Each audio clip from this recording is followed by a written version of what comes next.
দর্শক, এইমাত্র খবর হচ্ছে ওসমান হাদি হত্যার সুষ্ঠু তদন্তের আহ্বান জানিয়েছেন জাতিসংঘের মহাসচিব অ্যান্তোনিও গুতারেস এবং একই সঙ্গে সহিংসতা পরিহারের আহ্বান জানিয়েছেন। দর্শক, কল্পনা করতে পারেন, এটি যেমন আমাদের জন্য উদ্বেগের, আমাদের জন্য একটি লজ্জার ঘটনা। কেন এই কথা বলছি, একটু বিষয়টি পর্যালোচনা করা যাক। আজকে বাংলাদেশের যে সহিংসতার খবরাখবর, সেগুলি আন্তর্জাতিক অঙ্গনে পৌঁছে গেছে, অথচ আন্তর্জাতিক অঙ্গন আজকে তোলপাড় হওয়ার কথা ওসমান হাদির মতো একজন তরুণ রাজনীতিককে ঘাতকের নির্মম গুলিতে হত্যা করা হয়েছে।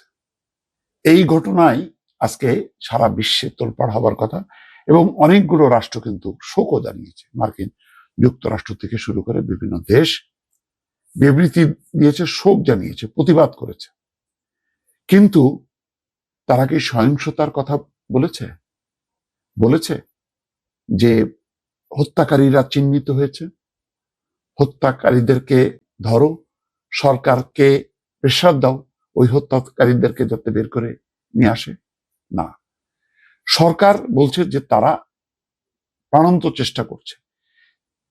ফয়সাল দাউদের মা, বাবা, ভাই, বোন অনেক গ্রেপ্তার করা হয়েছে, তদন্তের আওতা আনা হয়েছে, তাদের কাছ থেকে জবানবন্দি নেওয়া হয়েছে, খোঁজা হচ্ছে। পুলিশও বলছে যে তারা দেশের অভ্যন্তরেই লুকিয়ে আছে, পালিয়েও যেতে পারে তারা। কিন্তু আমাদের কাছে কোনো তথ্য নেই, কোনো রাষ্ট্রের কাছে তথ্য নেই। কিন্তু হঠাৎ করেই ভারতের বিরুদ্ধে একটা ধরনের জিগির তোলা হলো, চিহ্নিত করা হলো, ভারত দায়ী, ভারত সরকার দায়ী, ভারতীয় হাইকমিশনে আক্রমণ করা হলো প্রথম আলো, ডেইলি স্টার সহ অনেকগুলো গণমাধ্যমে। গণমাধ্যম খুব স্পর্শকাতর বিষয়। দর্শক জানেন যে গণমাধ্যম না থাকলে, গণমাধ্যম যদি সংকুচিত হয়, সে দেশে গণতন্ত্র থাকে না, সেই দেশে মানবাধিকার থাকে না। যেই অপবাদ, যেই কালিমা ছিল শেখ হাসিনার আমলে, তার থেকে কয়েক গুণ বাড়িয়ে দেওয়া হলো যখন দুটি প্রতিষ্ঠান জ্বালিয়ে দেওয়া হলো, ছায়ানটের মতন প্রতিষ্ঠান আগুন দেওয়া হলো, উদীচীর মতন প্রতিষ্ঠানে আগুন দিয়ে তছনছ করে ফেলা হলো।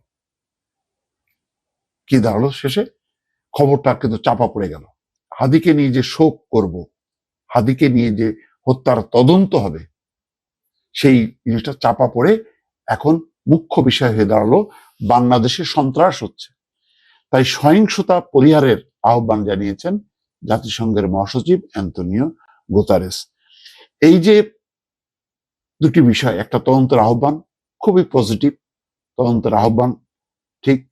যারা হত্যাকারী তাদেরকে ধরা হোক, তাদের মাধ্যমে যা বিষয়টি তদন্ত করে বের করে আনা হোক, কেন কি উদ্দেশ্যে হাদিকে গুলি করা হলো। কিন্তু এমন কি ঘটানো উচিত ছিল?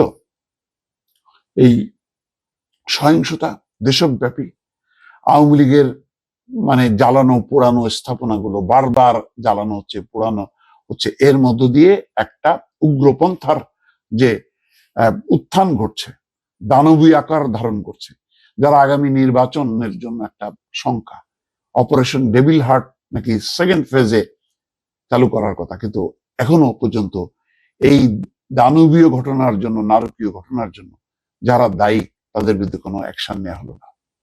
ফলে আজকে জাতিসংঘের মহাসচিবের এই বিবৃতির মধ্য দিয়ে আমাদের কিন্তু অত্যন্ত একটা লজ্জার মধ্যে পড়তে হলো। দর্শক খেয়াল করে দেখেন, তার মানে বাংলাদেশের আভ্যন্তরীণ এক ধরনের গৃহযুদ্ধ অবস্থা, সেই অবস্থা যাতে না ঘটে তার জন্য জাতিসংঘের মহাসচিবকে আহ্বান জানাতে হচ্ছে যে সহিংসতা বন্ধ করুন।